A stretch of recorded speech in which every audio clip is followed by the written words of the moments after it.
നമസ്കാരം. മലയാളി വാർത്തയിലേക്ക് സ്വാഗതം. 41 വർഷങ്ങൾക്ക് ശേഷം ചരിത്രം കുറിച്ച ഇന്ത്യൻ പ്രധാനമന്ത്രി നരേന്ദ്രമോദി അദ്ദേഹത്തിന്റെ ഓസ്ട്രിയ സന്ദർശനമാണ് ചരിത്രമാകുന്നത്. 41 വർഷങ്ങൾക്ക് ശേഷം ഒരു ഇന്ത്യൻ പ്രധാനമന്ത്രി ഓസ്ട്രിയയിലേക്ക് എത്തുന്നത് വളരെ ഒരു ചരിത്രപരമായ സംഭവം തന്നെയാണ്. വിയന്നയിലേക്ക് സ്വാഗതം. പ്രധാനമന്ത്രി നരേന്ദ്രമോദി, നിങ്ങളെ ഓസ്ട്രിയയിലേക്ക് സ്വാഗതം ചെയ്യുന്നതിൽ സന്തോഷവും ബഹുമാനവുമുണ്ട്. ഓസ്ട്രിയയും ഇന്ത്യയും സുഹൃത്തുക്കളും പങ്കാളികളുമാണ്. നിങ്ങളുടെ സന്ദർശന വേളയിൽ ഞങ്ങളുടെ രാഷ്ട്രീയ സാമ്പത്തിക ചർച്ചകൾക്കായി ഞാൻ കാത്തിരിക്കുന്നു എന്നായിരുന്നു വിയന്ന ചാൻസലർ കാർലൻ നെഹമാർ എക്സിലൂടെ അറിയിച്ചത്. വിയന്നയിൽ നിങ്ങളെ കണ്ടതിൽ സന്തോഷമുണ്ടെന്നും ഇന്ത്യ ഓസ്ട്രിയ സൗഹൃദം ശക്തമാണെന്നും വരും കാലങ്ങളിൽ അത് കൂടുതൽ ശക്തമാകുമെന്നും പ്രധാനമന്ത്രി മറുപടിയായി എക്സിലൂടെ അറിയിച്ചു.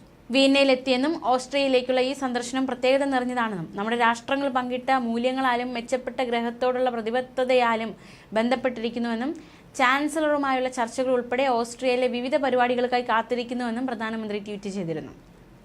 എന്തായാലും 41 വർഷങ്ങൾക്ക് ശേഷം ഒരു ഇന്ത്യൻ പ്രധാനമന്ത്രി ഓസ്ട്രിയയിൽ എത്തിയിരിക്കുകയാണ്.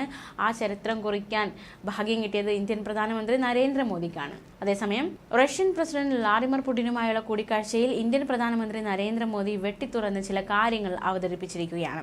നിരപരാധികളായ കുഞ്ഞുങ്ങൾ കൊല്ലപ്പെടുന്നത് ഹൃദയഭേദകവും വേദനാജനകവുമാണെന്ന് നരേന്ദ്രമോദി പറഞ്ഞു. യുദ്ധമായാലും സംഘർഷമായാലും ഭീകരാക്രമണമായാലും ജീവൻ നഷ്ടപ്പെടുന്നത് മാനവികതയിൽ വിശ്വസിക്കുന്നവരെ വേദനിപ്പിക്കുന്നു. നിഷ്കളങ്കരായ കുട്ടികൾ കൊല്ലപ്പെടുന്നത് വേദനാജനകമാണ്.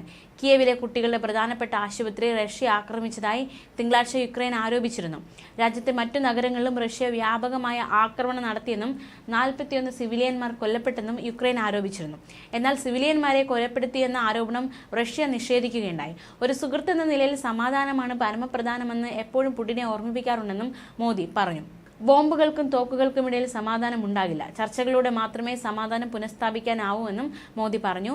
മേഖലയിൽ സമാധാനം പുനഃസ്ഥാപിക്കാൻ എല്ലാവിധത്തിലും സഹകരിക്കാൻ ഇന്ത്യ തയ്യാറാണെന്നും അദ്ദേഹം പുടിനെ അറിയിച്ചു. യുക്രൈൻ റഷ്യ യുദ്ധത്തിൽ സമാധാനത്തിന് ആഹ്വാനം ചെയ്ത് പ്രധാനമന്ത്രി നരേന്ദ്രമോദി യുദ്ധമല്ല സമാധാനമാണ് പരിഹാരമെന്ന് പുടിനുമായുള്ള ചർച്ചയിൽ മോദി വ്യക്തമാക്കി.